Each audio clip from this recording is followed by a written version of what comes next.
Let me ask you something. Have you ever held yourself back from speaking up in a meeting because you were afraid you sound foolish?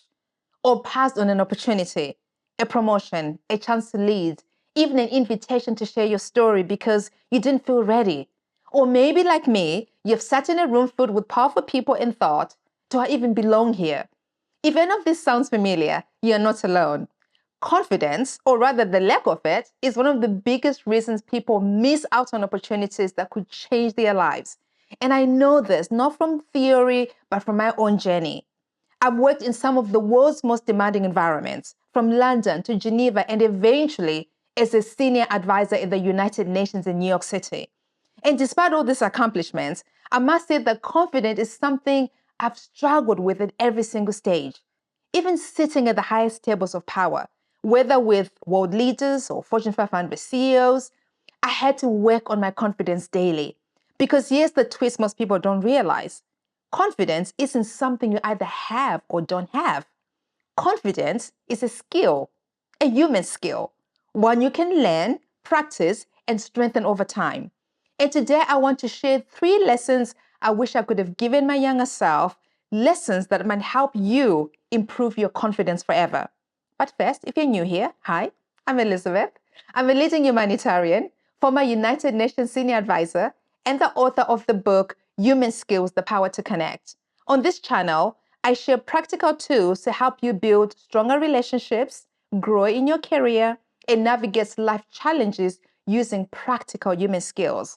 So if that sounds like something you want more of in your life, hit that subscribe button, give this video a like, and let's get into it. Lesson 1, confidence grows from action, not the other way around. When I first moved from my small African village to London, I thought confidence was something you earned after achieving enough. I believed that once I got that big job, the big title, or even the big recognition, that I'd finally feel confident. But I was wrong. Opportunities came and I almost missed them because I kept waiting to feel ready.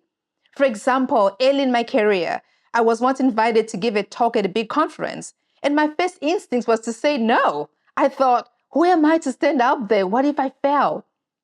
But here's the truth that I've learned. Confidence doesn't come before you act. It grows because you act. Every small step you take, stepping up once, speaking out in a meeting, sharing your ideas with a colleague, taking on a new project that scares you, these things build the muscle of confidence. Even leaders we admire, by the way, have admitted to this. Maya Angelou once said that even after publishing 11 books, she feared that people would find out she was a fraud. I mean, that's Maya Angelou we are talking about here. Now imagine that if she could feel that way and still show up, then what excuse do we have? So here's your life lesson. If you're waiting to feel confident before you move forward, you'll be waiting forever. So take one small action today and let the confidence follow. Lesson 2, confidence requires honesty with yourself. Now, this one might surprise you. Confidence isn't about pretending you're fearless. It's about having the self-awareness to know both your strength and your limits. For a long time, I thought confidence meant saying yes to everything, powering through, never admitting struggle. That's what the hustle culture teaches us, right? That exhaustion is a proof of strength. But real confidence sometimes means walking away from a toxic workplace, from an opportunity that doesn't align with your values, or from people who are constantly undermining you. I've done that myself. I mean, there were moments at the UN when the weight of the work, the politics, and the pressure became so overwhelming, and I had to remind myself, hey, saying no is not a weakness, it's wisdom. So here's your life lesson. Confidence doesn't mean pretending you can do it all. It means knowing yourself so well that you can make choices, even the hard ones, without feeling like a failure. Lesson 3, confidence is not about you alone. It's about connection. This might be the most unexpected truth about confidence. We think it's something we build alone, but in reality, confidence thrives in community. When I look back at the moments that grew my confidence the most, those weren't when I was isolated, but when I was supported. When a mentor reminded me that my voice mattered. When a friend encouraged me to apply for a role that they thought was out of reach. Even some of the best leaders I admire often admit to this, that confidence isn't just about projecting strength so others respect you, but rather about creating space for others to be authentic too. Because when you respect others' voices, it makes it easier for them to respect yours too. And that shared authenticity makes the whole environment stronger. So here's your life lesson. Don't try to build confidence in isolation.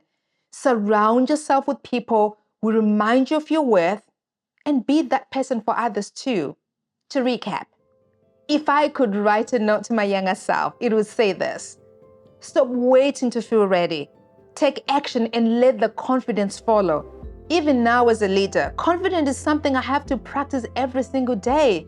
Because here's the thing, the higher you go, the more you challenge yourself, the more confidence you actually need. But here's the gift. Confidence, as I've already said, isn't a fixed trait. It's a human skill, which means you and I can keep growing it, one choice, one action, one connection at a time. So here's my question for you.